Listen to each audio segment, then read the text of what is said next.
नमस्कार, मैं हूं रंजीत कुमार और शुरू हो चुका है क्लियर कट। बिहार विधानसभा चुनाव के पहले फेज में 18 जिलों की 121 सीटों पर वोटिंग का टाइम ओवर हो चुका है। शाम 6 बजे तक वोटिंग होनी थी, लेकिन नियम यह है कि डेडलाइन खत्म होने तक यानी कि 6 बजे तक जितने भी मतदाता वोटिंग सेंटर तक पहुंचे होते हैं, जितने भी वोटर वहां मौजूद होते हैं, मतदान करने के लिए बूथ पर पहले से ही लाइन में खड़े होते हैं, उन्हें मतदान का मौका दिया जाता है। और इसीलिए कई जगहों पर अभी भी वोटिंग चल रही है। लेकिन आज बिहार चुनाव के फर्स्ट फेज का अब तक का जो सबसे बड़ा न्यूज पॉइंट है वो ये है कि बिहार के मतदाताओं का उत्साह जबरदस्त रहा है। बिहार की सरकार चुनने के लिए आज करोड़ों बिहारवासी घर से बाहर निकले और ये तस्वीरें इसलिए खास है क्योंकि महज 24 घंटे पहले विपक्ष के नेता राहुल गांधी मंच पर खड़े होकर पूरे चुनावी सिस्टम को कोस रहे थे। उनमें खामियां ही खामियां निकाल रहे थे। राहुल के निशाने पर समूचा चुनावी सिस्टम था।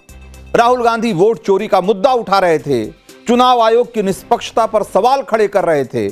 लेकिन उसके बाद भी बिहार से सामने आई ये तस्वीरें ये साबित करती है कि वोटरों का भरोसा चुनावी सिस्टम में बिल्कुल बरकरार है, एक रत्ती नहीं डिगा है। बिहार का यह उत्साह दिखाता है, साबित करता है कि इस देश के वोटर का चुनावी प्रक्रिया में 100% भरोसा है। महिला, पुरुष, जवान, बुजुर्ग सभी वोटर लोकतंत्र के महायज्ञ में आहुति देने के लिए आज पहुंचे थे और इतनी बड़ी तादाद में पहुंचे कि पिछले सारे रिकॉर्ड ध्वस्त हो गए। बिहार विधानसभा चुनाव के फर्स्ट फेज में शाम 5 बजे तक का जो आंकड़ा आया है उसके मुताबिक 60.13% वोटिंग हो चुकी है। 60.13%। यह 5 बजे तक का नंबर है। यह वो नंबर है जिसे देखकर विपक्ष के नेता उछल रहे हैं और दावा कर रहे हैं कि यह तो सत्ता परिवर्तन वाला नंबर है।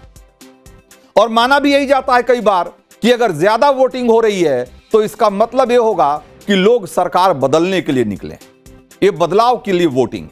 लेकिन बड़ा सवाल तो यह है कि बम्पर वोटिंग से सत्ता बदलने की जो आम धारणा है, क्या बिहार में भी वही नियम चलेगा या क्या बिहार में फर्स्ट फेज का ये जो वोटिंग परसेंटेज है या इसको कहिए कि जो बम्पर वोटिंग है वो नीतीश कुमार की विदाई का सिग्नल है? इस पर मैं बात करूंगा, मैं आपको विस्तार से बताऊंगा। लेकिन आप देखिए कि 60.13 ये फर्स्ट फेज के 121 सीटों के लिए वोटिंग टर्नआउट है, वो भी है शाम 5 बजे तक। यानी कि शाम 6 बजे तक अगर जो आंकड़ा आएगा वो निश्चित रूप से कहीं 62-65% के आसपास हो सकता है। अगर 65% ना भी कहें तो 62% प्लस होगा, इसकी उम्मीद जताई जा सकती है। और अगर देखा जाए उस हिसाब से तो पिछले साल के 57% यानी कि 56 समथिंग जो था, यानी कि 57% के आसपास, 93 के आसपास था, तो उससे अगर देखा जाए तो ये कम से कम तो 5 से 6% ज्यादा होगा। और ये 5-6% ज्यादा वोटिंग ये बहुत महत्वपूर्ण है और किसी भी चुनाव की दिशा बदलने में एक निर्णायक भूमिका निभा सकती है। और इसीलिए इस बार इस वोटिंग को देख करके अलग अलग पार्टियों के नेता अलग अलग तरह के दावे कर रहे हैं। और लेकिन आप इसको समझेंगे जब अच्छे तरीके से, तब आपको पता लगेगा कि असल में ज्यादा वोटिंग का मतलब हमेशा सत्ता परिवर्तन नहीं होता। जब आप पिछले चुनावों का वोटिंग परसेंटेज देखेंगे तब आप समझ पाएंगे इस बात को। साल 2020 के बिहार विधानसभा चुनाव में वोटिंग परसेंटेज था 56.93, जो मैंने आपको बताया करीब 57%, 56.93। और आपको याद होगा कि सत्ता नहीं बदली थी, एनडीए की ही सरकार बनी थी। इसी तरीके से 2015 में 56.66 ये वोटिंग परसेंटेज था और तब नीतीश और लालू साथ में थे और सत्ता में भी इन्हीं का गठबंधन आया था। यानी कि दोबारा एक बार फिर से सत्ता नहीं बदली, जबकि वोटिंग टर्नआउट ठीक ठाक था।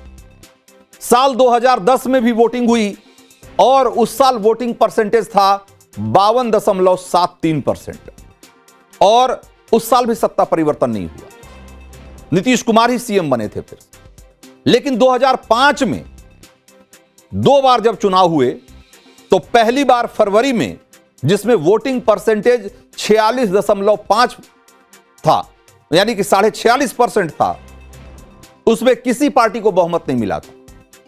लेकिन 2005 में ही अक्टूबर में जब दोबारा चुनाव हुए तो वोटिंग परसेंटेज था 45.85, यानी कि देखा जाए तो सबसे कम वोटिंग परसेंटेज।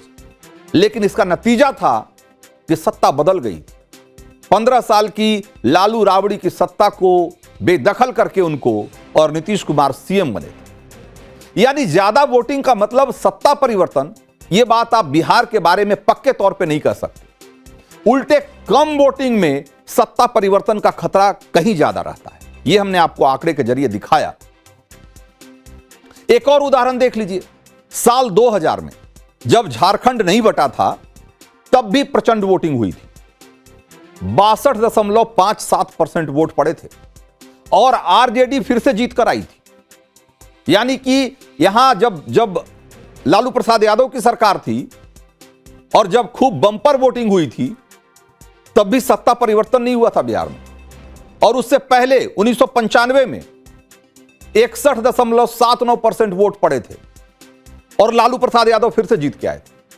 यानी कि आप देखिए कि 55 से लेकर 60% के बीच में जब जब वोटिंग हुई है, जो कि कई बार वहां के एवरेज टर्नआउट से ज्यादा है, तब तक सरकार वहां नहीं बदली।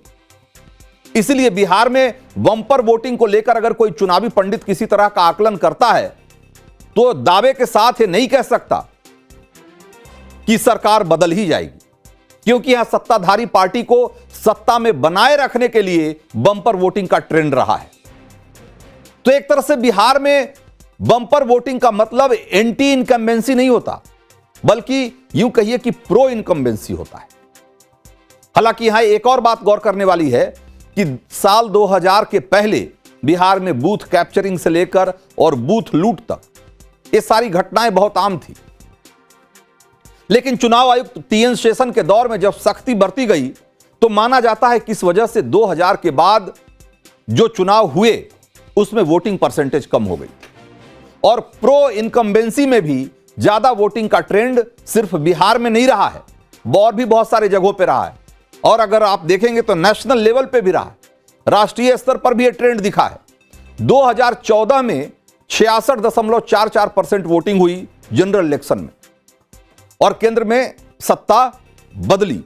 पीएम मोदी प्रधानमंत्री बनकर आए, नरेंद्र मोदी।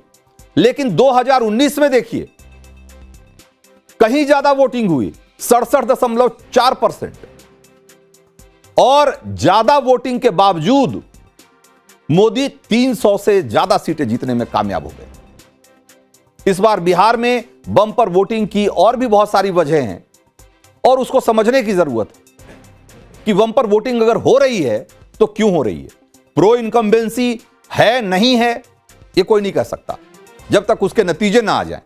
लेकिन वोटिंग ज्यादा क्यों हुई है ये अगर समझना है तो आपको और भी कई चीजों पर ध्यान देना होगा। और उसमें जो पहला सबसे इंपॉर्टेंट फैक्टर है वो है एसआईआर। एसआईआर की वजह से फर्जी नाम हटे हैं वोटर लिस्ट से और असली वोटर ही अब बचे हैं। इसको ऐसे समझिए कि जिन विधानसभा सीटों पर 1 लाख वोटर थे, मान लीजिए, उनमें से अगर 10,000 एसआईआर की वजह से उनके नाम हटा दिए गए, क्योंकि या तो वहां नहीं रहते थे या उनका देहांत हो गया था या जो भी वजह रही होगी, तो अब सिर्फ वहां 90,000 वोटर बचे। तो पहले 1 लाख वोटर पर वोटिंग का परसेंटेज निकाला जाता था, अब 90,000 पे निकाला जा रहा होगा। तो स्पष्ट है कि वोटिंग परसेंटेज बढ़ेगा। जब वोटर लिस्ट छोटी और साफ होगी तो वोटिंग परसेंटेज अपने आप बढ़ जाता है, क्योंकि गणना असल वोटर की संख्या पर होती है, न कि जो उसमें बहुत सारे फर्जी वोटर या ऐसे बोगस वोटर होते हैं जो कि वहां होते ही नहीं कई बार, जिसकी वजह से वोटर टर्नआउट कम हो जाता है। एक दूसरा बड़ा फैक्टर जो इस बार वोटिंग ज्यादा हुई है उसके पीछे बताया जा रहा है कि छठ के मौके पर बड़ी संख्या में प्रवासी वोटर इस समय बिहार पहुंचे। वैसे लोग जो लाखों लोग जो रोजगार और पढ़ाई के लिए दूसरे राज्यों में रहते हैं, इस बार जो चुनाव का समय है वो दिवाली और छठ जैसे बड़े त्योहारों के ठीक बाद का रखा गया। तो इन त्योहारों के लिए लाखों प्रवासी अपने गांव लौटे हैं और अभी तक उसमें से बहुत सारे लोग वापस नहीं गए। क्योंकि बहुत सारे लोगों ने तय किया कि वो इस बार वोटिंग करने के बाद ही वापस लौटे, और ऐसे बड़ी संख्या में ऐसे लोगों ने भी वोट डाला है जिसकी वजह से मतदान का प्रतिशत बढ़ा हुआ दिख रहा है। एक तीसरी वजह यह बताई जा रही है कि इस बार युवा वोटरों में भी जबरदस्त उत्साह दिख रहा है। बिहार में 14.5 लाख नए वोटर जुड़े हैं इस बार, जो कि फर्स्ट टाइम वोटर कहे जा रहे हैं, और कहा जा रहा है कि ये जो वोटर है वो अपने मुद्दे, नौकरी, शिक्षा, बेहतर भविष्य, इन सब चीजों को लेकर इस बार बहुत बढ़ चढ़कर वोटिंग में भाग ले रहा है, बढ़ चढ़ के मतदान कर रहा है। एक चौथा फैक्टर यह भी है, अगर पिछले साल के तुलना में आप देखेंगे तो, कि पिछले साल 57% ही था और इस बार जो है अगर वो 62-63% हो जाएगा, तो ये जो बड़ा अंतर दिख रहा है, उसकी एक बड़ी वजह है कि इस बार कोरोना का डर नहीं है। आपको याद होगा कि बिहार का जो पिछला विधानसभा चुनाव हुआ था वो कोरोना महामारी के प्रकोप के बीच हुआ था। लोग बाहर निकलने से डर रहे थे, इसीलिए वोटिंग परसेंटेज बढ़ा हुआ दिख रहा था। इस बार जो दिख रहा है वो ज्यादा दिख रहा है, क्योंकि उस समय बहुत सारे लोग डर के मारे घर से बाहर नहीं निकले थे वोट डालने। और एक जो पांचवा बड़ा फैक्टर बताया जा रहा है वो है महिला वोटर का फैक्टर। बिहार की महिला वोटरों ने एक बार फिर से बढ़ चढ़कर इस चुनाव में हिस्सा लिया है। चुनाव दर चुनाव बिहार में महिलाएं एक बड़ा वोटर वर्ग के तौर पर उभर कर सामने आई हैं, और बिहार के कमोबेश हर इलाके में बूथ पर महिला वोटरों की लंबी लंबी कतारें आज भी देखी गई। सुबह से लेकर देर दोपहर तक मतदान केंद्र पर महिला वोटरों की संख्या सबसे ज्यादा दिखाई दे रही थी। बिहार में महिला मतदाताओं की लंबी लंबी लाइनों का जिक्र प्रधानमंत्री मोदी ने भी अपनी सभा में किया, जो बिहार में खुद दूसरे फेज के चुनाव प्रचार के लिए पहुंचे थे। प्रधानमंत्री मोदी ने क्या कहा, एक बार सुनिए जरा। सुशासन की सरकार में बिहार में महिलाओं की सुरक्षा सुनिश्चित हुई है। माताओं बहनों को सम्मान मिला है, इसलिए वे भारी संख्या में आज वोट देने के सारे रिकॉर्ड तोड़ रही है। तो बिहार की महिला वोटरों की बड़ी संख्या में मतदान के लिए घर से बाहर निकलना क्या मैसेज देता है, इसको लेकर अलग अलग तरह के दावे हो रहे हैं।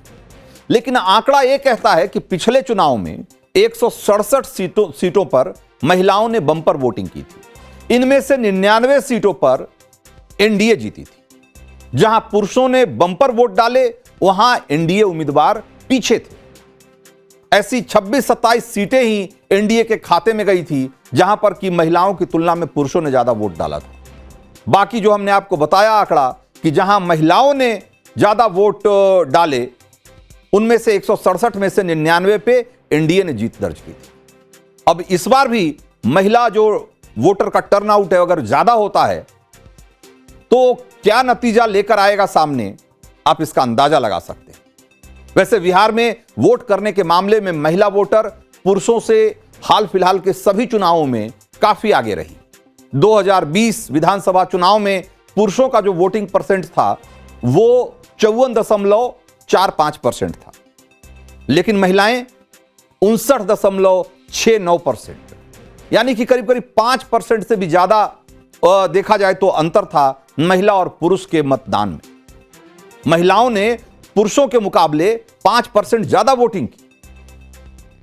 आप इसी से अंदाजा लगाइए कि कितना एग्रेसिव वोटर है महिलाएं बिहार में। और इसी पैटर्न पर 2015 विधानसभा चुनाव का भी वोटिंग हुआ था। 53.32% पुरुष वोटर ने अपने मत का इस्तेमाल किया था, लेकिन उनके मुकाबले 60.48% महिला वोटरों ने वोट डाले थे। यानी कि अगर देखिए तो यहां तो करीब करीब 7% का अंतर है। मतलब पुरुषों के मुकाबले 7% ज्यादा महिलाओं ने वोट डाले। और इस बार का कुल जो आंकड़ा है वो दोनों फेज की वोटिंग जब खत्म हो जाएगी उसके बाद समझ में आएगा कि कितने पुरुष और कितने महिलाओं ने मतदान किया और उनका वोटिंग टर्नआउट का क्या था, परसेंटेज क्या था। लेकिन फिलहाल जो तस्वीरें दिख रही है वो ट्रेंड के मुताबिक ही दिख रही है। बिहार के फुलवारी शरीफ के ऐसे ही एक मतदान केंद्र से रंजीता झा जहां मौजूद थी, वहां बड़ी संख्या में जो महिलाएं मौजूद थी उनसे उन्होंने बातचीत की और उन्होंने क्या कहा, जरा एक बार सुनिए आप। फुलवारी शरीफ विधानसभा सीट के वार्ड नंबर 13 पे मौजूद हूं मैं और यहां आप देख सकते हैं महिलाओं की लंबी कतार। जहां तक नजर जाएगी सिर्फ महिलाएं यहां दिखेंगी और हम ये कह सकते हैं कि यहां पुरुष मतदाता से ज्यादा महिला मतदाता लाइन में खड़ी है। और आपको यंग मतदाता दिखेंगी, फर्स्ट टाइम वोटर दिखेंगी। एक आंटी जो हम जब ये खबर कर रहे हैं तो मुस्कुराती हुई नजर आ रही है और वो भी लाइन में खड़ी है। माता जी, नाम क्या हुआ आपका? शहनाज बानो। क्या लाइन में लंबी लाइन है, इंतजार करना पड़ेगा? करेंगे इंतजार। जी हाँ। क्यों ये नहीं कहा जाता महापर्व है ये, और न जाने कितने ही महापर्व में आप शामिल हुई होंगी वोटर के तौर पे, कैसा लग रहा है? अच्छा लग रहा है। ये तो साल में आता ही है, देना ही है। जी हाँ, बिल्कुल देना है। जब तक जिंदा रहेंगे जब तक देंगे। बिल्कुल। और कौन से मुद्दे हैं जिसको लेकर आज वोट करेंगी आप लोग? मुद्दा क्या बताएं हम, बहुत सारी मुद्दाएं रहती है देने बोलने के लिए, लेकिन बोल नहीं सकते हैं। किसको वोट दीजिएगा वो नहीं बोल सकती, मुद्दे बोल सकती। क्या महिलाओं के लिए सरकार ने जो काम किए उससे खुश है? किस तरह का? कुछ तो किए हैं और जो वादा किए हैं करेंगे तब ना, जीत जाएंगे तब तो और कुछ होगा, हम लोग खुश होंगे। अभी नहीं बता सकते हैं किस पर खुश होंगे। क्या वोट दीजिए। आप बताएं अपना नाम। मेरा नाम ज़ेबा खातून है। ज़ेबा खातून जी, इधर कैमरे पे ये बताएं, वोटिंग के लिए खड़ी है और लंबी लाइन है, और महिलाओं की इतनी लंबी लाइन देखकर एक महिला होने के नाते मुझे बड़ी खुशी हो रही है कि महिला अपने वोट के अधिकार को समझती है और घर के काम भी उन्हें करने हैं, वो सब भी खत्म करना है, बच्चों को भी देखना है, और उसके बाद जो सबसे महत्वपूर्ण है वो है महापर्व में शामिल होना, वोट करना। अपना वोट का अपना अधिकार है तो अपने से चुनना चाहिए और देश को आगे बढ़ाने के लिए एक अच्छा नेता रहना चाहिए। जो यहाँ का सिस्टम बेरोजगारी है, नौजवान इधर से उधर भटक रहे हैं, मेन ये होना चाहिए कि रोजगार मिलना चाहिए जो नहीं हो पा रहा। पुल बनने से या ये करने से कुछ नहीं होगा जब तक नौजवान को रोजगार नहीं मिलेगा। तो मेन मुद्दा यही कि रोजगार मिलना चाहिए, उसका कोई सिस्टम बनाना चाहिए, यहाँ उद्योग खोलना चाहिए। जी मैम। तो ये सब मुद्दे हैं जो जहन में आप लोग के चल रहा है एज अ वोटर। आप बताएं, इस तरफ थोड़ा कैमरे की तरफ, क्या नाम हुआ आपका? जी सिफ्ता। हाँ जी सिफ्ता सदा। अच्छा, क्या जहन में चल रहा है? वोट डालने के लिए यहाँ आई है, कौन से मुद्दे लगता है होने चाहिए? जी विकास होना चाहिए, विकास हो रहा है और बेहतर विकास चाहिए। तो बिहार में ज्यादातर देखा जाए तो ज्यादातर इलाकों में मतदान बहुत शांतिपूर्ण तरीके से हुआ, लेकिन लखीसराय से, जहां से कि बिहार के deputy CM Vijay Sinha BJP उम्मीदवार हैं, वहां से कुछ चौंकाने वाली तस्वीरें जरूर आई। लखीसराय के खोरियारी गांव से डिप्टी सीएम विजय सिन्हा का काफिला जब गुजर रहा था, इसी दौरान वहां हंगामा खड़ा हो गया। विजय सिन्हा ने आरोप लगाया है कि आरजेडी से जुड़े लोगों ने उनके काफिले पर पत्थरबाजी, और इस घटना का वीडियो भी सामने आया है जिसमें कुछ लोग विजय सिन्हा के सामने जिंदाबाद मुर्दाबाद टाइप के नारे लगा रहे हैं। इसके बाद विजय सिन्हा सामने आए और उन्होंने दावा किया कि आरजेडी के कार्यकर्ता ईबीसी वर्ग के वोटरों को मतदान से रोक रहे थे, और जिसकी जानकारी मिलने पर वो क्षेत्र में आए और उसके बाद ये सारी घटना हुई। राजद के बदमाश लोगों ने, गुंडा लोग, अगर जो बदमाशी किया और कोई भी घटना अति पिछड़ा समाज का यहाँ जो लोग है या दलित समाज का, अगर जो उसको डराने का काम करेगा तो वैसे गुंडे के छाती पर बुलडोजर चलेगा। किसी भी स्थिति में उसको हम प्रशासन के लोगों से आग्रह किए हैं, चुनाव आयोग से, कि दलित और अति पिछड़ा के वोटर को डरा के बूथ पर नहीं बैठने दे। बताइए, ये वो लाइन नहीं है यहाँ, वोट ऐसा होने नहीं देंगे। तो इस मामले को तो पुलिस ने जैसे तैसे शांत कराया, लेकिन इसी दौरान आरजेडी एमएलसी अजय सिंह भी वहां पहुंच गए, और जिसके बाद बीच सड़क पर डिप्टी सीएम विजय सिन्हा और अजय सिंह के बीच जमकर कहासुनी हो गई, और वो भी ऑन कैमरा। विजय सिन्हा ने आरजेडी एमएलसी अजय सिंह पर शराब पीकर चुनाव बाधित करने का आरोप लगाया और उनके खिलाफ कार्रवाई की मांग की। वहीं अजय सिंह ने उनके आरोपों का खंडन किया। एक बार देखिए कि कैसे इन दोनों नेताओं के बीच सड़क पे ही तू मैं हो। दारू पी के जाकर हंगामा क्यों करते हो? तुम हो क्या? तुम अपने आप को क्या बुझो? बुलाओ बुलाओ पदाधिकारी को, उसको चेक करवाओ। हाँ चेक कराओ। तुम बोलने वाले कौन होते हो? चेक करवा तो इसको दारू पिए हुए हैं। मैंने रोको तुम इसको। गाड़ी चेक करो। ए, दारू पी करके कुछ हंगामा करता है। जमानत जब्त हो गया। बॉडीगार्ड भी दारू पी ले। अरे दारू पी हंगामा के इसको चेक करवाओ। दे रहे हैं। ये राजद का एमएलसी जमानत जब्त हो गया है।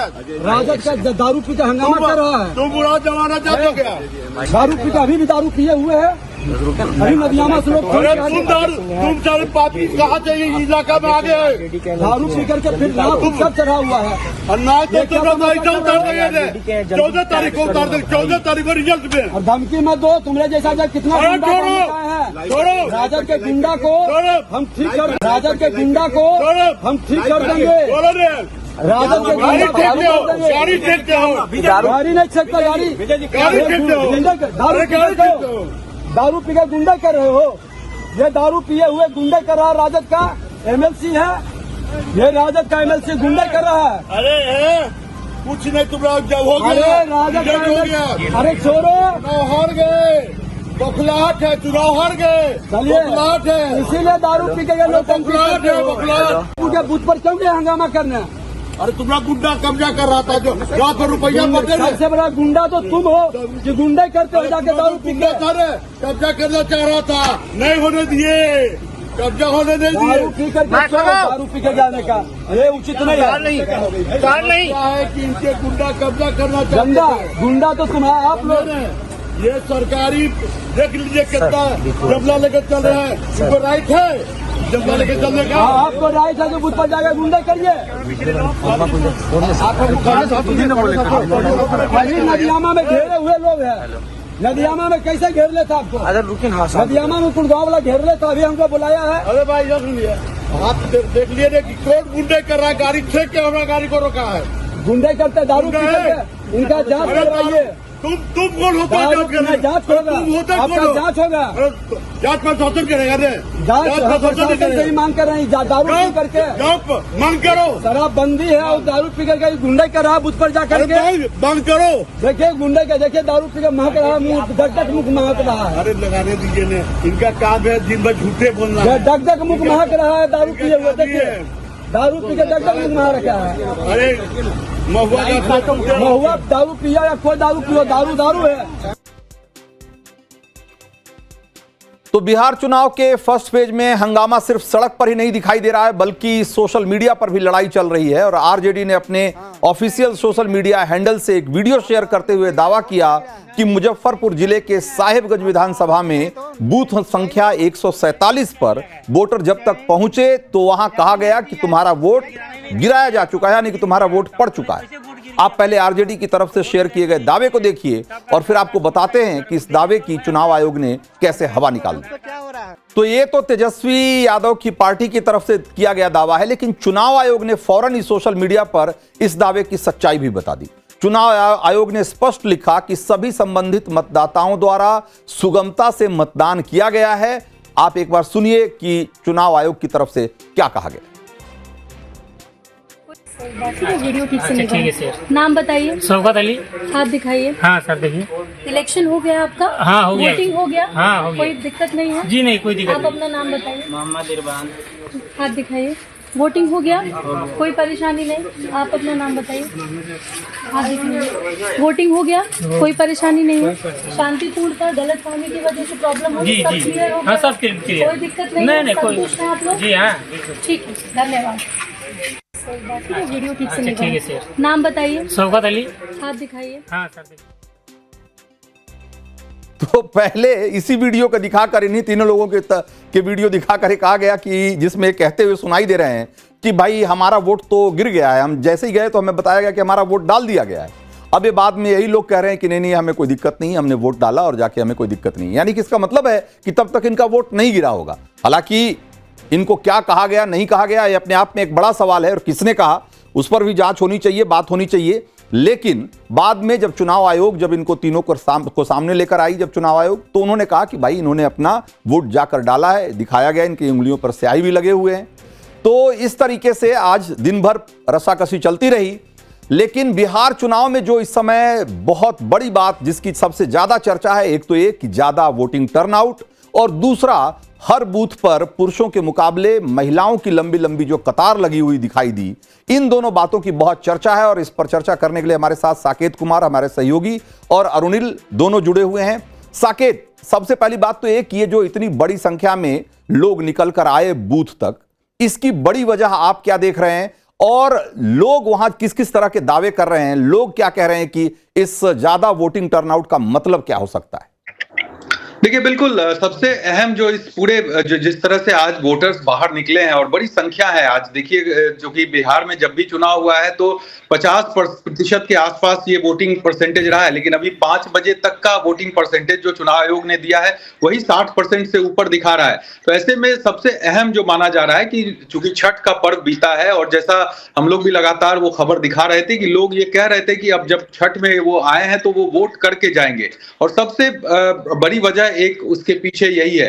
दूसरी सबसे बड़ी वजह जो तमाम बूथों पर हमने देखा है, सुबह से महिलाओं की लंबी कतार दिखी है। अमूमन पिछले चुनाव से ही ये ट्रेंड देखा जा रहा है कि किस तरह से महिला बड़ी संख्या में जो वोटिंग प्रक्रिया है उसमें शामिल हो रही है, और वही तस्वीर एक बार फिर इस बार विधानसभा चुनाव में दिखा है। जिस भी बूथ पर हम गए सुबह से, वहां पर पुरुषों से लंबी कतारें महिलाओं की दिखी। तो इसका मतलब ये माना जाए कि जो लोग छठ के लिए, दीपावली के लिए जो लोग आए थे अपने गांव प्रवासी, वो रुककर इस बार उन्होंने मतदान करने का फैसला किया है।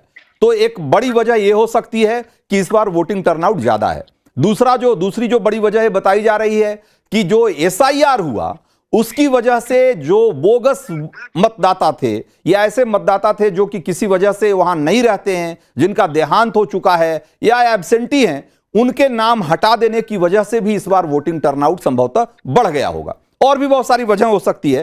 अरुणिल के पास चलते हैं। अरुणिल, ये जो महिलाएं, आप चूंकि लगातार बिहार में आप भी घूम रहे हैं और आपने देखा कि महिला जो वोटर हैं, अगर देखा जाए तो पुरुषों के मुकाबले वो हमेशा से चुनाव दर चुनाव ज्यादा बड़ी संख्या में निकलकर वोट करती रही हैं, और इस बार भी वही ट्रेंड दिखाई दे रहा है। इस बार भी देखा जाए तो अभी हालांकि आंकड़े नहीं आए हैं महिला और पुरुष के, लेकिन जो बूथ पे जिस तरीके से लंबी कतारें दिखी है महिलाओं की, उससे इतना तो स्पष्ट हो गया है कि इस बार भी महिलाओं में ज्यादा जोश था और वो ज्यादा उत्साह के साथ वोटिंग कर रही थी। तो जैसे पिछले 2 चुनावों में हमने देखा कि 5% से लेकर 7% तक ज्यादा वोटिंग की है महिलाओं ने, हो सकता है कि इस बार भी आंकड़ा उसी तर्ज पे दिखाई दे। इसका मतलब क्या है कि क्या सरकार की योजनाएं या सरकार की जो कहा जाए कि जो वोटिंग के ठीक पहले जो उनको 10,000 की किस्त गई है, उसका उत्साह दिख रहा था या क्या था?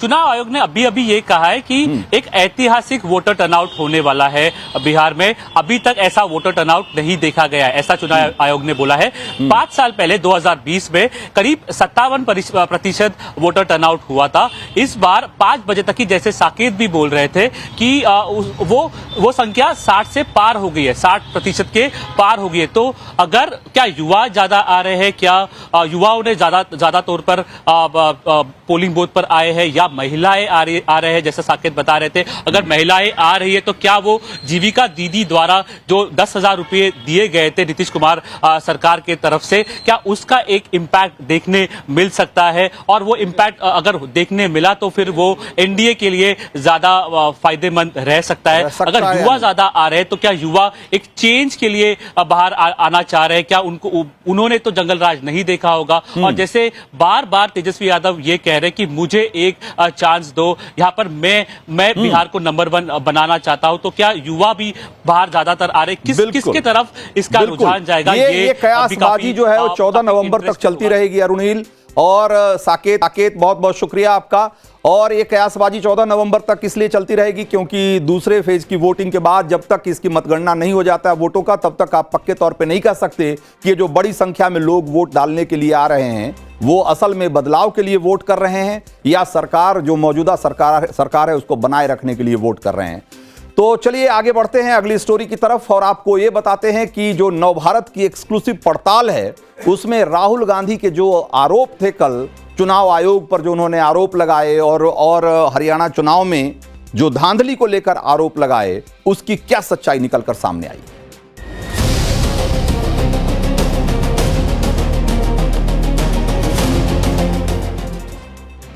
तो हरियाणा में सरकार चोरी के जिस सनसनीखेज आरोप को लगाकर राहुल गांधी बिहार के जेनजी वोटरों को उकसाने चले थे, उनसे एनडीए के खिलाफ एक तरफा वोट देने की अपील कर रहे थे, बिहार में महागठबंधन की सरकार बनाने की गुहार लगा रहे थे, वो सारे आरोप चंद घंटे भी नहीं टिक पाए।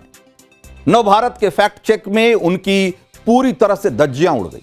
राहुल के फर्जी वोटों के आरोप को नकारने हरियाणा के असली वोटर भी सामने आ गए। बात ब्राजील के उस मॉडल तक भी पहुंच गई जिसकी तस्वीरें दिखाकर राहुल ने हरियाणा के वोटर लिस्ट में हेराफेरी का आरोप लगाया था, वोट चोरी का आरोप लगाया था, सरकार चोरी का आरोप लगाया था। ब्राजील की वो मॉडल भी राहुल गांधी के प्रेस कॉन्फ्रेंस पर हंस रही थी, खुद को हरियाणा का वोटर बताए जाने पर मजे ले रही थी। राहुल की प्रेस कॉन्फ्रेंस ने उसे बैठे बिठाए बड़ी पब्लिसिटी दे दी। चुनाव आयोग ने तो राहुल के आरोपों को पहले ही झूठ का पुलिंदा कहा, निराधार कहा था। हमने जब राहुल के दावों की एक्सक्लूसिव पड़ताल शुरू की तो उसमें भी वो सारे गलत पाए गए। उनकी पूरी कहानी क्या है वो क्लियर कट आपको बताएंगे, लेकिन पहले संक्षेप में राहुल गांधी का वो बयान फिर से सुन लीजिए जिसमें उन्होंने ब्राजील की मॉडल की तस्वीर को दिखाकर एक सनसनीखेज माहौल बनाने की कोशिश की थी। मैं आपसे पूछना चाहता हूं और हरियाणा के युवाओं से पूछना चाहता हूं कि ये कौन है,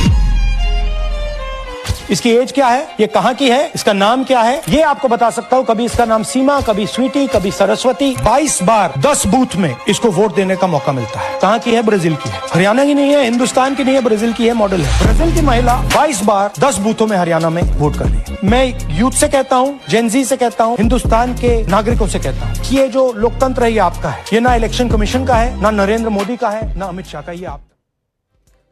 तो राहुल ने दावा किया कि हरियाणा के राय विधानसभा के 10 बूथ की मतदाता लिस्ट में 22 अलग अलग नामों से इस महिला मॉडल की तस्वीर है और इन सबों ने वोट किया है वहां।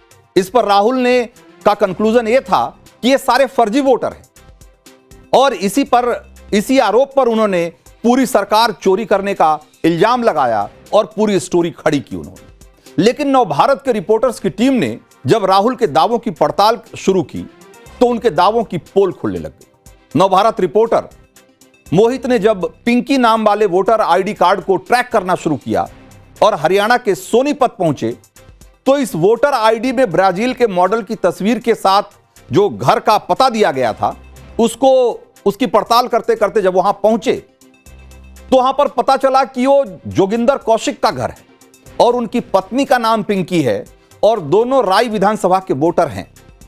राहुल ने पिंकी को फर्जी वोटर बताया और इस बात को जब यह बात उन्हें पता लगी तो हैरान थे कि भाई वो तो असली वोटर हैं, उनके पास तो अपना वोटर आईडी कार्ड भी है, फिर उनको फर्जी वोटर कैसे बताया जा रहा है। एक बार सुनिए। आपकी जो वाइफ हैं उनके जो एपिक नंबर है, राहुल गांधी ने अपनी प्रेस कॉन्फ्रेंस में कहा कि एक ब्राजीलियन मॉडल है, उनकी फोटो जो थी उनके वोटर आईडी कार्ड पे थी। क्या कहेंगे, क्या पूरा मामला था? हमारे को पता ही नहीं था ये ब्राजील मॉडल है या कौन है जी। हमारे को जैसे इसका वोटर आईडी मिली थी ना 6-7 साल पहले, 6 साल के करीब। वाइफ का नाम भी बता दीजिए। पिंकी है मेरी वाइफ का नाम। एड्रेस बिल्कुल हमारा मैच कर रहा था लेकिन फोटो किसी और की थी। किसकी फोटो थी कुछ याद? हमारे को नहीं पता ये किसकी थी किसकी नहीं, ये पता लगा ये ब्राजील मॉडल है या जी। तो हमने ना उसको तुरंत वापस कर दिया था। अच्छा ठीक है। और उसको एक आईडी भी दी थी हमने अपनी, आधार कार्ड और फोटो पासपोर्ट साइज ठीक होने के लिए। वो बोल रहे थे ठीक होके वो आ जाएगा तुम्हारे पास, लेकिन वो अभी तक आया ही नहीं। अच्छा। हम वोट है ना उसी दिन से वोट हम आधार कार्ड से डाल रहे हैं या सरकार की तरफ से जो स्लिप आ रही है ना उससे वोट डाल रहे हैं। कितने टाइम पहले की बात है ये, कब से दिया हुआ है आपने बनने के लिए? करीब 6 साल पहले की बात। 6 साल से दिया हुआ है, वो नहीं आया, लेकिन वोट आपने डाला है, आपकी वाइफ ने डाला है? मेरी वाइफ ने वोट डाला। तो अगर हम कहें कि वोट चोरी जो राहुल गांधी कह रहे हैं वो नहीं है, डुप्लीकेट आपकी वाइफ जो पिंकी है इनकी जगह किसी और ने वोट नहीं दिया? किसी ने नहीं डाला, इसी ने खुद जाके वोट डाला जी। और वोट हो गया था? वोट हो गया था। तो जोगिंदर ने जो कहा उसका मतलब तो यही है कि राहुल और उनकी टीम ने आरोप तो ताल ठोक कर लगाया, लेकिन हकीकत में ग्राउंड पर कोई पड़ताल नहीं। कांग्रेस दफ्तर में बैठे बैठे सोनीपत की पिंकी को फर्जी वोटर बता दिया, जबकि पिंकी ने बताया कि उन्होंने 2024 के हरियाणा विधानसभा चुनाव और उससे पहले के चुनावों में भी वोट डाला है। मैम एक चीज आपसे जानना चाहेंगे कि आपकी जो फोटो थी वो किसी और की फोटो थी, उसके बाद आपने अधिकारियों को बताया, उसके बाद वोट डाला, आपने कैसे वोट डाला? सर हमने जो सरकार की तरफ से स्लिप आती है वो लेके जाते हैं, हाँ और जी। आधार कार्ड लेके जाते हैं, उसके थ्रू हमने वोट डाला था। अच्छा, उसके थ्रू आपने वोट डाल दिया था, मतलब इस बार चुनाव में, हरियाणा चुनाव में आपने वोट डाला, लोकसभा में भी डाला ही हाँ होगा। जी, डाला था हमने। तो वोट चोरी नहीं हुई, आपकी जगह किसी और ने वोट नहीं डाला, आपने डाला वोट वहाँ पे जी जाके? सर, मैं खुद अपने हस्बैंड और अपनी सास के साथ गई थी वोट डालने। जी, तो आपने लोकसभा चुनाव में भी डाला था और हरियाणा चुनाव में भी डाला था वोट। जी। तो ये तो हुई पिंकी की बात। इसी तरीके से एक और नाम था उसमें, अंगूरी। अंगूरी नाम की एक और वोटर को हमारी संवाददाता भावना किशोर ने ढूंढ निकाला, और जिनकी वोटर आईडी पर ब्राजील की मॉडल की तस्वीर जरूर लगी हुई थी, जो राहुल गांधी ने दिखाया, और राहुल गांधी ने उसे अपने प्रेस कॉन्फ्रेंस में बाकायदा दिखाया। लेकिन 66 साल की अंगूरी ने जब अपना वोटर आईडी कार्ड दिखाया तो उस पर तो उन्हीं की तस्वीर थी, ब्राजील की मॉडल की तस्वीर नहीं थी। और उन्होंने कैसे राहुल के आरोपों को गलत बताया, एक बार फिर से देखिए। राय विधानसभा में इस वक्त हम मौजूद है और ये है सिरसा गांव, और यहाँ पर अंगूरी के नाम से जो वोट डाला जाता है अंगूरी देवी की तरफ से, वो हमारे साथ मौजूद है और ये दावा कर रही हैं कि कोई फर्जीवाड़ा नहीं हुआ है। उनके पास जो वोटर आईडी है, कई सालों से वो वोट डालती हुए आ रही हैं, किसी भी तरह की कोई गड़बड़ी नहीं हुई थी, वोटर लिस्ट में उनका नाम भी था, और जो वोटर आईडी इस वक्त वो पकड़े हुए हैं, इसी वोटर आईडी से उन्होंने कई बार वोट भी डाले हैं। यानी जो दावा किया जा रहा है कि इनके नाम, इनके पति के नाम से जो वोटर आईडी है, आप ये देख सकते हैं तस्वीर, इसमें ब्राजीलियन मॉडल की फोटो है, और दावा किया जा रहा था कि फर्जीवाड़े वोट पड़े हुए हैं। बट अब हमें अंगूरी जी मिली हैं। अंगूरी जी, क्या ये जो राहुल गांधी ने कल दावा किया, इसमें क्या कुछ सच्चाई है? नहीं जी, गलत है। मेरा तो ये फोटो रहा जी, देख लो, गम क्या न बुझ लो, मेरा तो कोई फर्जी नहीं है जी। क्या उम्र है आपके पति का? नाम क्या? आप कितने साल से यहाँ रह रही हैं? हम तो जी शुरू से रह रहे हैं, मांगे राम उसका, मेरे पति का। आपको पता चला था कि इस तरह क्या आपका भी नाम? तो अंगूरी और पिंकी की तरह पूनम नाम वाले वोटर आईडी की पड़ताल भी हमने की, और उसमें भी कमोबेश यही कहानी निकलकर सामने आई। पूनम को भी फर्जी वोटर के तौर पे बताया गया था, जबकि पूनम हरियाणा की राय विधानसभा की पक्की वोटर निकली। वोटर आईडी की तस्वीर, वोटर आईडी में जो तस्वीर लगी हुई थी वो भी उन्हीं की थी, ब्राजील की मॉडल की तस्वीर नहीं। पूनम के गांव वाले तो यहां तक कह रहे हैं कि राहुल गांधी जो कह रहे हैं, ये सुनकर उन्हें हैरानी हो रही है, और बिना जांच पड़ताल के उन्हें फर्जी वोटर कैसे बता दिया गया। नहीं जी, जो ये पूनम वाइफ ऑफ सोनू है, ये हमारे गांव की लेडीज है, ये इसका पति है सोनू, वो यहीं की है, और ये इसकी आईडी जो है पिक, ये इसका है जी, ये ओरिजिनल लेडीज है और यहीं की वाइफ है। ये यहीं पे मतदान करती है जी हर साल। लेकिन इसमें तो साफ तौर पे चेहरा दिख रहा है। बिल्कुल जी, ये सच्चाई यही है। वो जो लोग कह रहे हैं वो झूठी बातें हैं। असली पूनम, एपिक नंबर यही, सोनू वाइफ ऑफ यही है, अकबरपुरा रोटा गाँव, डिस्ट्रिक्ट सोनीपत, और अपने सीनियर सेकेंडरी स्कूल हमारे गाँव में इसका पोलिंग बूथ है, यहाँ पे पोलिंग करती है। आपका नाम सोनू है? हाँ जी। आप पूनम के पति हैं? हाँ जी। क्या आपको इस बात की जानकारी है कि उनके चेहरे पे किसी विदेशी मॉडल का चेहरा लगाया गया है? नहीं, ये तो मेरे मालूम नहीं है। ये इतने ज्यादा न्यूज वगैरह नहीं देखते, पर सच्चाई है।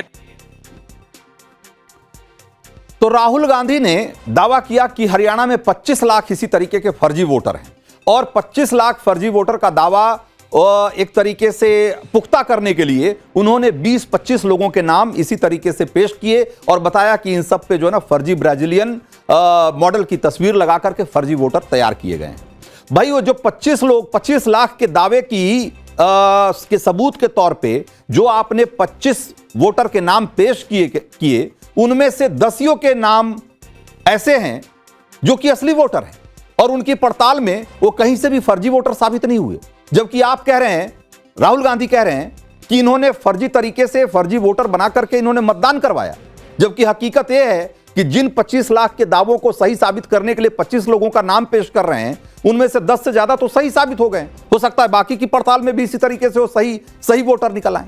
तो आखिर राहुल गांधी जो कह रहे हैं, उनके दावों में कितना दम है, आप खुद इसका अंदाजा लगा लीजिए। तो क्लियर कट में आज इतना ही। मुझे दीजिए इजाजत। ब्रेक के उस पार देखिए नवभारत का एजेंडा।